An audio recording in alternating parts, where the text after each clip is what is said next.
Good evening. Good evening, all you excellent people of Dayton. I come bearing good news tonight. You are all safe. Osama bin Laden has no idea who I am.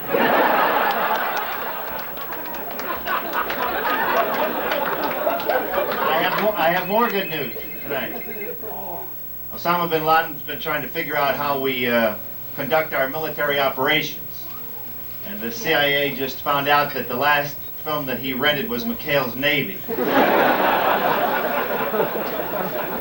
So we're going to be just fine.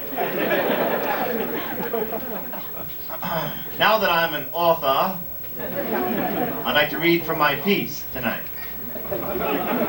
My literary piece. Can I borrow a book from somebody? Who's got a first edition? Sit down. You lazy ass, you bought it 10 minutes ago. Is that a first edition? First day. All right, let's bring it up here. Excellent. Right, let's just take a quick look. Oh my God. Hold on. First edition. Excellent. Thank you very much. You can sit down now. I don't give a rat's ass what edition, as long as you buy the damn thing.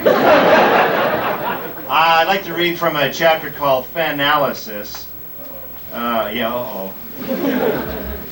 Those of you who would like to follow along and look at all the mistakes I make, let's turn to page 246 at the bottom. There's going to be a quiz later.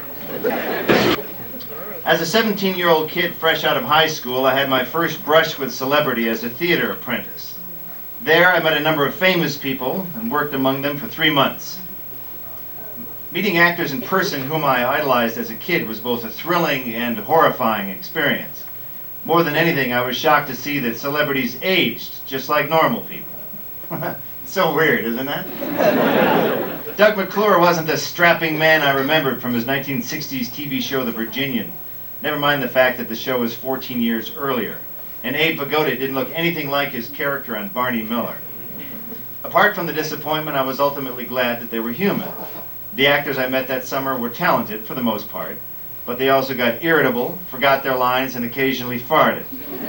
All the normal stuff. Turnabout is fair play, as the old saying goes, and I got to experience this recently at a public appearance. As a fan got close to shake my hand, she got a funny look on her face. Kind of like this. "Geez, you look like someone's dad," she said. "Well, that's because I am someone's dad." Evil Dead put me at the receiving end of fandom. 6 months after its release, a Ferndale, Michigan cashier squinted at me. Kind of like this. "You look a hell of a lot like Bruce Campbell's brother." "Yeah, that would make a hell of a lot of sense," I replied. Not long after that, I got my first fan letter. I can't recall what it said or how they even found me, but I was thrilled nonetheless and responded with a handwritten note thanking them for their patronage. As the years passed and I became more identifiable as a genre actor, see, folks, when you write your own book, you can say whatever you want about yourself. A steady trickle of letters found their way to me, but the adventures of Briscoe County Jr. opened up the world of mass market fan mail. Now, the increase in mail wasn't a result of some new acting ability. It was merely because there were more regular viewers. When I looked at the numbers, it all made sense. Even a low-rated TV show like Briscoe snagged more viewers in a single night than all of the Evil Dead films combined, including those of you who have seen it 700 times. Yeah! I was going to say, is it Halloween or are you an Evil Dead fan? Okay, we'll get to that later. This is followed by an email. I put little emails in there as little palate cleansers. And this one says, "Bruce, I wanted to thank you again for signing my ass at the Cherry Hill Convention. Amy." She's more than welcome. But those of you who are thinking about it tonight, you know, it's been kind of a warm day. Okay, we'll leave it at that. I found that the best place to interact with fans is at conventions. My first being a Fangoria Weekend of Horrors event in 1988. In a jammed Los Angeles hotel, I spent 2 days interacting with folks that assumed I was just like the characters I portrayed in films. This resulted in gifts of homegrown poetry that would make your hair curl, requests to sign pierced breasts, and offers to attend all-night Evil Dead drinking parties that actually weren't bad. Yeah! The same type of thing happened during the run of Briscoe. Because I played a cowboy, letters arrived with offers to buy or sell horses, or to grand marshal parades in rural western towns. Mr. Campbell, up here in Butt Crack, Wyoming. Love to have you up there. It's like, yeah, I'll be right there, Roy.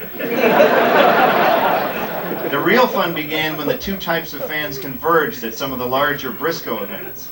A kids' fair in Seattle drew more than kids, and it was amusing to scan the autograph line to see some 10-year-old kid in a cowboy outfit standing in front of a spiked, pierced, leather-clad Deadeye.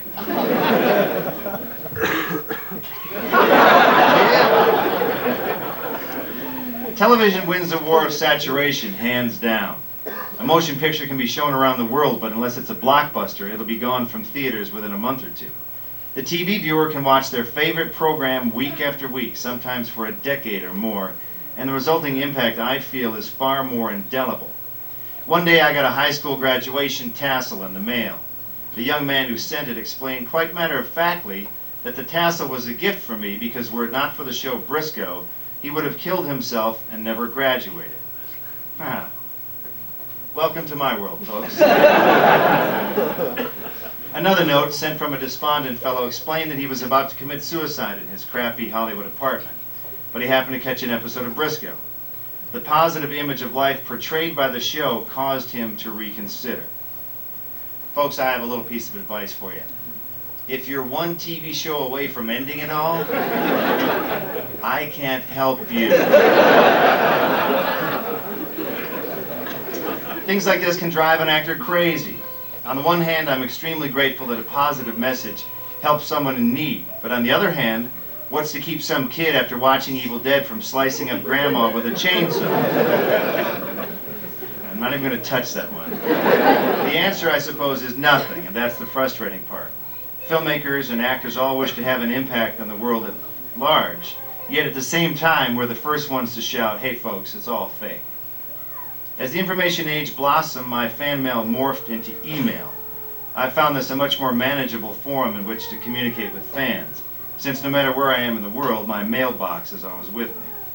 Now, in case you've ever wondered what fans say to actors, I'll share a few notes, just to demonstrate the variety of sentiments floating around in the great cyber void. Note, I have made no attempt to alter or aid spelling or punctuation. This first subject heading of this email is thanks a mil. Bruce, just wanted to drop you a note and say thanks. Now, this isn't meant to boost any bloated Hollywood egos or anything. This is an honest-to-God, real-life thank you for making my day a little better. You know how it is. You come home from your crap job after getting belittled for 8 hours for whatever it is you didn't do fast enough, with a good round of hour-long traffic on both sides of the equation. Anyway, Friday I got home after a really swell day at the office, and I think, gee, what can I do to cheer myself up? Maybe go socialize with actual people? No, of course, that's not an option. Maybe look on the internet for cheap love? No way, brother. It's like you wrote this in 1967. For days that are as bad as that one, the only thing that you can really do is pop in the trusty copy of Evil Dead 2 and see another regular Joe have a really bad day too.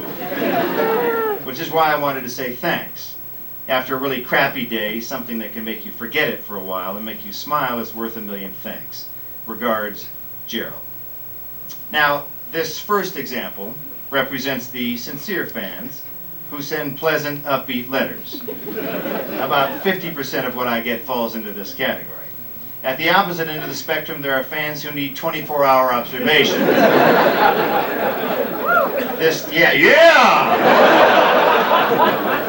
This next communique is one that I could not stop reading, regardless of how much I wanted to throttle the smug bastard. Incidentally, the subject heading of this one was, "Sorry about your acting career." Oh, we're just starting, folks. Bruce, I was pretty amazed to hear you working on writing a book. I wasn't sure you were literate. Well, I knew you could push the button when you wanted another banana. But real words? This isn't like doing Xena, you know. Porn for 12-year-olds. You don't have Lucy Large-Ass around to show some leg when the plot is lacking its usual depth. I hear a person can drown in 2 inches of water. See, he's not an idiot, but he is an asshole. But, Bruce. May I call you Bruce? No? Well, I guess Mr. Huge Chin will have to do.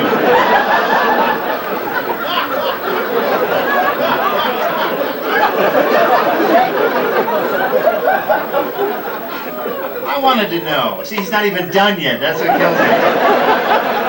I wanted to know. Do you ever wonder what you could have been with a little bit of talent? Or at least more money for bribes? I think we both know the answer to that question, Mr. President. What are you smoking, Jack? And then his sign-off is the best of all. The fan who is like a son to you. Billy. Any Billies here tonight? Now that email is, of course, an extreme example and only represents about 1.7% of my total fan mail. Thank God. Emails that fall into remaining categories run the gamut from mildly amusing to quirky to utterly incomprehensible. Regardless of the format, I can speak for most of the actors out there that we are genuinely grateful to anyone who takes the time not only to faithfully follow our work, but to write something that is inherently designed to brighten our day, which of course applies to all you brave souls for coming out here tonight. So I thank you in advance for making this humble book up to number 19 on the New York Times bestseller list. Thank you.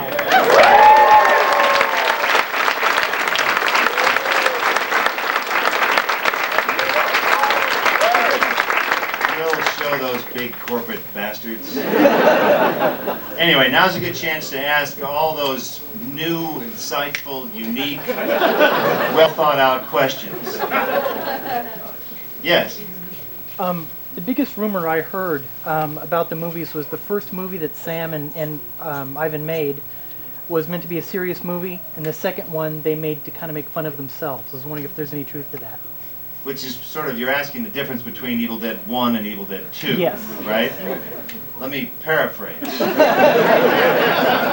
The first Evil Dead is a serious attempt at making a horror film a drama, but given a lot of youthful enthusiasm, it wound up being melodrama. And so you have untrained actors delivering awful dialogue. And yet, you know, as the film goes on, we all got better. You know, the end of the movie, we sort of started figuring out how you make a movie, because we didn't really know. It was our first film. And then with Evil Dead 2, we got a better sense of combining horror and slapstick, which is what became known as splat-stick. And so Evil Dead 2, we had a little more control over that. And then Army of Darkness, we just sold out to Universal.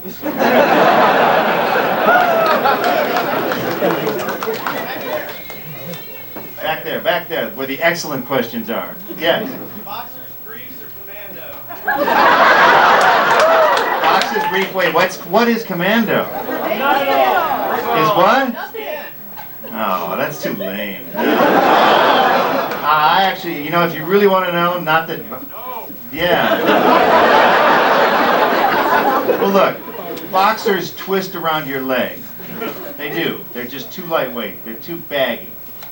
Briefs are too brief. So I have a hybrid that's a boxer that does not twist around my legs. And that's... And the hell with you. Oh yeah, Mr. Ash with a chainsaw back there. Can't ignore you. What year is this? Well, it's time for you to go. Okay, yeah, we'll talk later. Billy.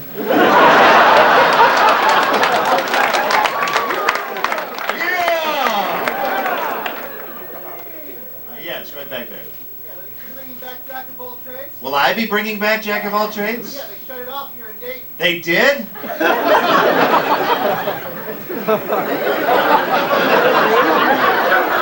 Are you a security guard? Police off now. Police up. Do you work between 1 a.m. and 6 a.m.? That's the show for you. We sort of inherited the time slots that Hercules and Xena left at the end of their showing. So we started out in wonderful, obscure positions and remained there. Yeah, so no, I won't be bringing it back. It'll come back on DVD in 15 years. Yes? Can I say word shit? What's your name? John? Am I your little monkey, John?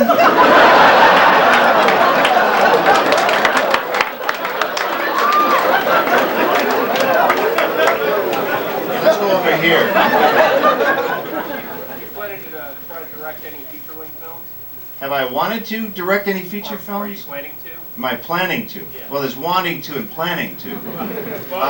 Yeah, it'd be fun because I think it'd be after sort of training in the world of television where everything happens to move very quickly. Doing a feature would be great. It'd be nice to be able to slow down and have more money.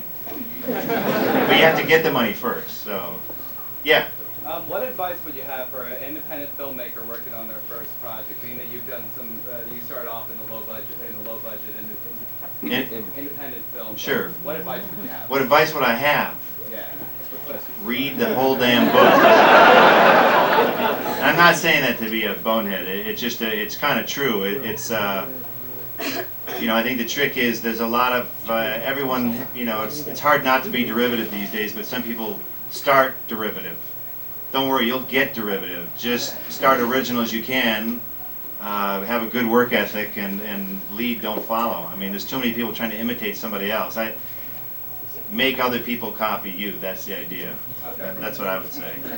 And then explore where this whole digital nonsense goes. Eventually, you know, film will go away. It's all right. We'll all get over it.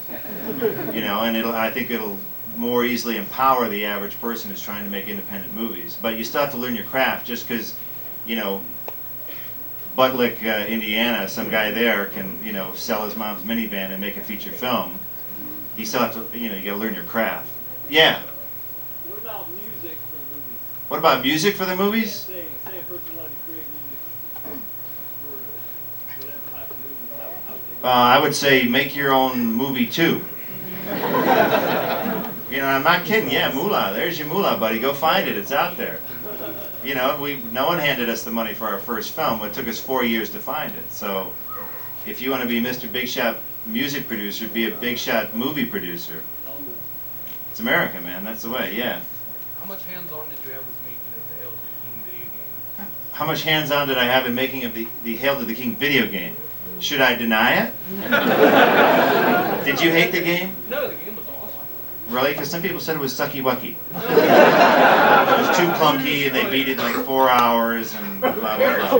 Yeah, that's right. Who cares? I'm in it. That's right. I don't know. You know, some people are tortured, but supposedly they're going to work out some bugs for the sequel.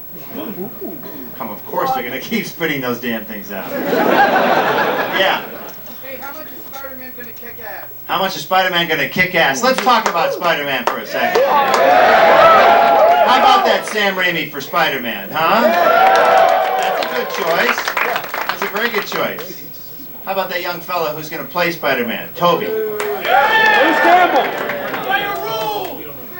Okay, the jury's out. That's all right. That's all right. He's supposed to start kind of mild-mannered and become Spider-Man, so got to give him a chance to do that. So I, in fact, have the pivotal role in Spider-Man.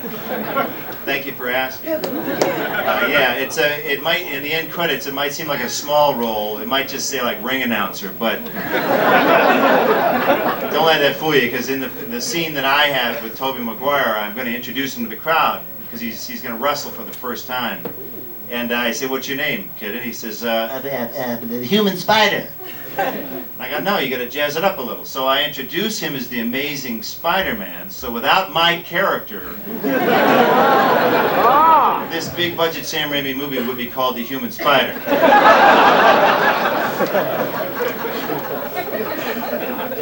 Yes. Yes. In Evil Dead 2, when the hand gets possessed and you have the whole scene in the kitchen with the dishes, how much was that improv and how much was it scripted? Evil Dead 2, where I break things over my head. How much was planned and how much was improv? Well, I mean, you've got a whole stack of bowls and plates and dishes, and Sam's like, "Why don't you start with the little things and then just go to the soup bowls and then, I don't know, work up to the plates, and then remember that flip thing that you did in high school, just do that, and then bash your head a couple times on this." Sam was very casual about it. He would keep track too, because after take, he'd go, "You only hit yourself twice on the counter. I want it 3 times on the counter." So, you know, other than dealing with Sam's madness, it was fine. No, he's great. Sam's actually, he's a good director because he's fearless and he's a dictator. Yeah. What's it like working with the Coen brothers? What's it like working with the Coen brothers? Yeah. Page 242. Oh, there it is. Oh, that's a good story. Sorry.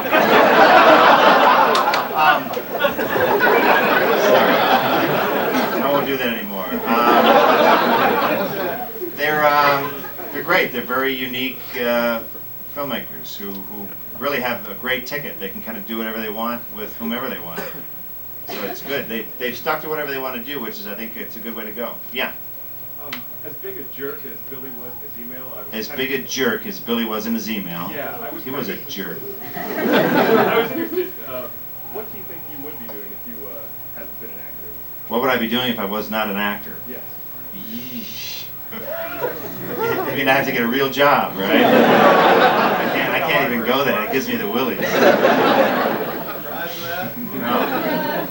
Yes. What are the chances of Evil Dead 4? I'm only hesitating because I've never heard that question before.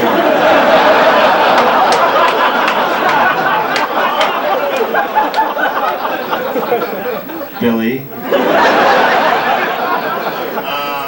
Are you an accountant? How's your math? Okay, Evil Dead 3, Army of Darkness cost $13 million. Wow, it's a lot of money. You know how much it made at the box office? $13 million. That's not enough. So even though you rented it 900 times and own all 3 versions, which we do appreciate, wait, we're not quite there yet. Yeah, in the back. My favorite episode is Jack of All Trades. Your favorite episode of Jack of All Trades? You're a security guard. You watched them all, huh? Okay. The episode where you and Angela Dodson end up on Agony Island. Agony Island. So you're a whip and chain kind of guy, are you?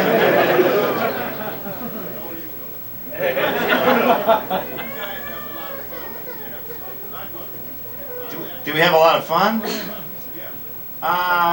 Yeah, you know, leather's kind of hot, and chains are kind of uncomfortable, but it was all right. Yeah, it was fine. The cool thing about being on a really dumb show like that is that every week it's going to be something different. So we can look forward to being French soldiers or guys in, funny costumes every week, which is good. So that was fine. Yeah. Yeah, I just recently read that you wrapped up a movie with Matthew Perry. Can you elaborate on that? Wrapped up a movie with Matthew Perry and Elizabeth Hurley called Servicing Sarah. I play her ex-husband, which is fun to do, ex or current.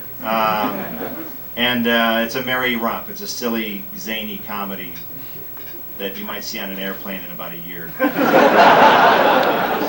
Those of you who are still flying. Yes? What was more fun, working on Hercules or Xena? Working on Hercules or Xena, which was more fun? Well, Hercules was a guy show, so it was good to go to the guy show and hang out. And when you got tired of the guy show, you could go to the girl show. And then whenever you got tired of, jacuzzi scenes with Xena and Gabrielle, then you can go back to the guys. Very different dynamics. Yes, yes.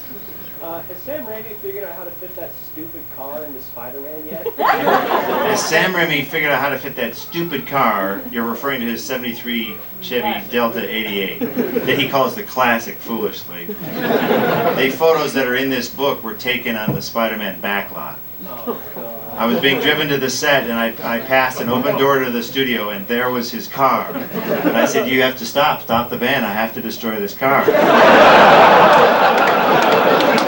And I go, who's got the keys? Who's got the keys to it? And the transportation guy is very funny. This is a big movie. He goes, I don't know if I can tell you that. It's pretty secret, you know. Sam G's got his car. So I go, well, who would have the key? He goes, the key or the keys? He had 4 identical cars on the lot. And money, it doesn't spoil you, though, you know. I mean, he doesn't even have 1 now. He's got 4 of them. So I said, how will I know which one is the original? And they were marked in a special place. So I did my own little special damage to Sam's car. But they're in here. He's going to put them in the movie. He was having it all fixed up for Spider-Man. The camera will just pan by and some guy will be eating an ice cream cone sitting in the car. It'll be in there, I guarantee you. God bless him for it. You know, Alfred Hitchcock put himself in all of his ridiculous movies. Why not Sam's car? You know, that he got laid in or whatever. Yeah, back there. I remember back a while ago on Fox, there was a show, I forget the name, it was like Spy TV, Spy Theater, Danger Theater. Danger Theater. Sam was great. You were really good. And Danger Theater rules! Was I in that? No. What the hell is the matter with you? Yeah, evil dead. Okay. Hey, what's with all the fishing hats, guys? I mean, what's going on? I just see a lot of fishing action here. What's Dayton? Is that what you do? You fish? Yes. Your sarcastic button hat. Excuse me. I'm so sorry. Okay. Are there ever going to be any more Jack of all trades episodes? And first of all, what was it like Working with what? a French-speaking parrot? A French-speaking parrot. Oh, yes. Yeah, I guess you did watch Jack of all trades. You and 2 other people in this room who do not have Nielsen boxes. No, it won't be coming back. There won't be any new zany episodes. No, old TV shows age like fish. Hey, so we'll do 4 more excellent questions, and then we'll get to signing some books here. Behind, let's go back behind. Yes, yes. What made me want to start acting and do acting as a career so that I could dress like you my whole life? No, just so that I could kind of do my thing and do whatever. I just, yeah, it came fairly early. I was like 8 or whatever when I realized it was time to do silly things for my whole life. Yeah. Have you memorized the wise man's words yet? Have I memorized the wise man's words? From which film are you referring to? Army of Darkness. Glad to, Piranha.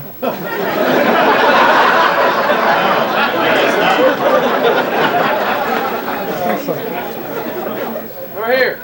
Yo! Straight back there. Going to be any more Sam Raimi TV projects? I've worked on 3 of them already for him. 4 of them if you count that twisted show that was on for 1 year. American Gothic, yeah. What a psycho show that was. Okay, here's the pitch. The devil is your lead character. What do you think? He's pitching this to CBS. I don't know, Sam. Dayton might not like that either. Anyway, I don't know. Who knows? Now who is, okay, yeah, go ahead. Go for it. Very quick question. In sending the older actors you worked with, in Homicide, Life of the Streets, with like Yaphet Kotto. Yeah. What actors do you think were well in their craft, what kind of way you fit Like, suck. Which actors sucked and which actors didn't suck? I do mention sort of actors that are qualify for both in here. Mainly, it's most actors are pretty reasonable people. You just got to watch the ones on their way up and the ones on their way down, which is basically all actors. So I don't know. No, Well, you got the color. I remember him from President. Oh yeah, he's done some great stuff. Yeah, I thought the Homicide was a great show. I liked it. They really had some new stuff on there. So we'll do last excellent question right here. Why, did you have an excellent question? Maybe. Yeah. Darn. Yeah. Yeah. Can you elaborate on Within the Woods, and is there any way to get a copy of it? Can I elaborate on Within the Woods, the short Super 8 movie we used to raise money for the first feature? Yeah. You'll see parts of it on the new DVD re-release of the remastered re-release Evil Dead DVD. So that'll be coming out. They'll be showing little blips of it because we can't show the parts where we stole the music from other movies. They would frown upon that. So because we never intended to show it, anywhere. What's that now? Excellent question back here. Okay, and then we'll sign some books. Yes. All right. I saw you in a show, and I don't know which one it was, but you looked kind of goofy, and you had that little... You're doing it. This is an excellent question so far. That show where I look kind of goofy, had a French outfit on or something. Which one was that? Congo? I don't know. What was I doing in the outfit? Well, I saw 2 quick episodes, but I never saw the title. You were doing like all kinds of different things. You had one of them you looked like. That was the show Jack of All Trades, which you did not watch. Yeah. Okay, I'm glad we cleared that up. Excellent. Well, folks, sincerely, thank you all for coming out. And I want to let you know that if you have a book, I'll sign it. Don't worry about the time. Just be patient. I think we have a humane number system here, so please take advantage of it. Go do something, grab a sandwich, make a phone call, use the bathroom when you're not being called. We'll bring you up in an orderly fashion, and we'll get out of here about 1 in the morning. So thanks very much. Appreciate it.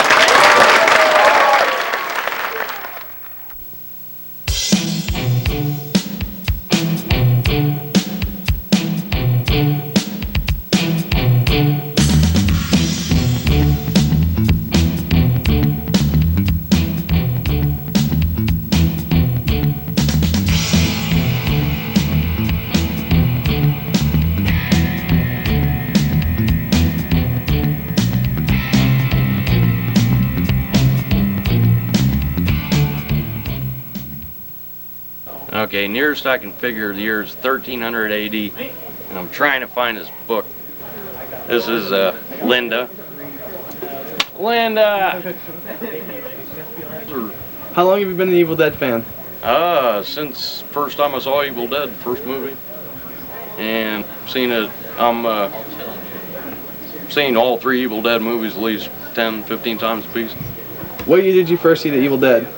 Well, I saw the second one in the theater. Never saw the first one in the theater, so I caught it on video. Been just a huge fan of Bruce Campbell.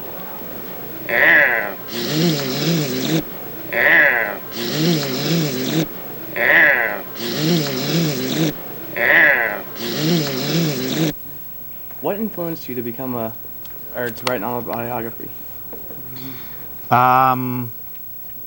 Because I thought that the people in the second string of movies were getting sold short, that they weren't getting the attention that they should. Because B movie just means that it's not the biggest budget, and it's not doesn't mean bad. Yeah. So that was my theory anyway. Of all the things that you've done with the Raimi brothers, what would you say has been like your most memorable? I mean, I haven't done a whole lot of different things with those guys. I mean, we did movies, Super 8 movies back in high school that I'm sure would be very different from some of the things that I did professionally with them. But, yeah, probably the Evil Dead series with those guys would be the most memorable. How does it feel then that you've starred in one of the most memorable cult classics? That's somebody else's opinion, you know. I mean, I don't make that decision, you know.